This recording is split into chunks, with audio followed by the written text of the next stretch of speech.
Apa pengajaran yang boleh kita ambil buat untuk setakat ini? Bahawasanya ia mengajarkan kepada kita jangan berlebih-lebihan kepada orang soleh. Kerana di awal-awal kitab menjelaskan kepada kita syirik ataupun syirik yang pertama sekali berlaku atas muka bumi ini apabila berlakunya al-ghulu fis salihin. Apabila berlakunya orang melampau kepada orang-orang saleh, orang melampau kepada orang yang baik-baik ni dan sebagainya, iaitu apabila pengikut-pengikut zaman Nabi Nuh, iaitu Wad, Suwa, Yaghus, Ya'uq dan Nasr, dan 5 orang saleh ini apabila mereka meninggal, maka mereka dibisikkan oleh syaitan buat patung, sehingga akhirnya cucu cicit ataupun generasi berikutnya mengangkat lebih orang-orang saleh ni, sehingga menyembah orang saleh, menyembah dalam erti kata, iaitu pergi kepada orang saleh, memohon kepadanya, beriktikad bahawa orang soleh yang ni boleh membantu mereka pada hari kiamat, sehingga dan seperti yang telah kita jelaskan, maka jangan melampau kepada orang-orang saleh. Ini suatu perkara yang penting untuk kita pada zaman sekarang, untuk kita apply juga sesama kita lah. Secara umum orang-orang saleh ataupun para-para yang dianggap orang-orang baik-baik dan sebagainya ini jangan melampau. Termasuk sebahagian kita yang mempelajari sunnah ni pun. Termasuk sebahagian kita yang mempelajari sunnah, jangan mengangkat terlampau lebih orang-orang saleh dalam erti kata ustaz-ustaz kita ataupun orang-orang saleh, ulama-ulama dan sebagainya. Ya, dalam kita berinteraksi dengan perkara ini ada dua perkara lah. Kita senantiasa cakap kita kena wasatiyah, kena senantiasa berada di tengah-tengah di antara orang yang melampau dan orang yang terlampau cuai. Maka di dalam berinteraksi dengan orang saleh ni pula, maka dua keadaan telah berlaku. Itu orang yang melampau kepada orang saleh dan orang yang terlampau cuai kepada hak-hak orang saleh. Orang yang melampau kepada orang saleh sehingga seolah-olahnya orang saleh ataupun ustaz ataupun ulama tidak boleh melakukan kesilapan, ataupun mereka mungkin akan maksum seumpama Nabi. Ini melampau. Maka seolah-olahnya apa yang ustaz kita kata mesti betul dan ustaz lain kata mesti salah. Maka ini adalah melampau dari satu sudut. Maka jangan begitu. Kerana berlaku, walaupun kita secara praktikalnya macam tu. Kalau ada ustaz-ustaz kita yang memberi suatu pandangan yang kita menyokongnya, dan tiba-tiba ada ustaz lain yang mengkritik, merak dan sebagainya, maka sehingga kita bergaduh antara satu sama lain, zaman sekarang tulis dalam Facebook dan sebagainya.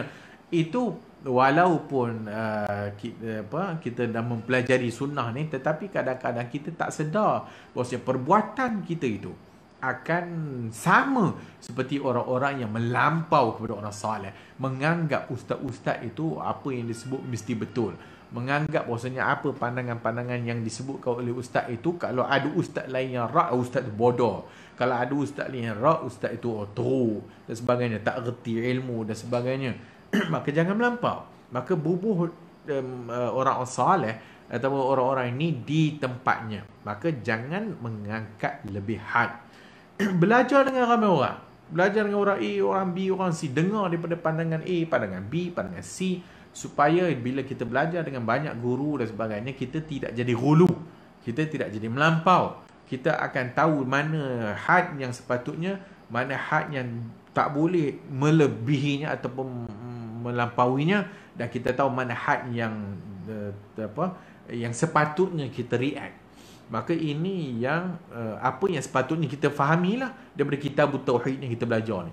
Al-ghulu fis salihin memberikan pengajaran kepada kita, ahli sunnah wal jamaah tidak mengangkat orang-orang saleh sehingga ke level ketuhanan, sehingga ke level yang dihormati tak sepatutnya. Dan juga ahli sunnah tidak terlampau cuai dan abai kepada hak orang saleh. Hak orang saleh, hak ulama, hak para ustaz kita mesti dihormati.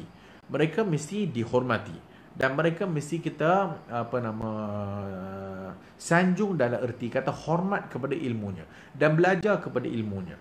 Tetapi jangan jadi sebaliknya, iaitu terlampau mengangkat tinggi, dan jangan jadi terlampau pula mengutuk Dia kata apalah punya ustaz ni bodoh, ustaz ni mengepek dan sebagainya. Yang kita tu sendiri ilmu pun tak ada, yang kita pun sendiri yang perlu banyak lagi belajar daripada ustaz-ustaz ni.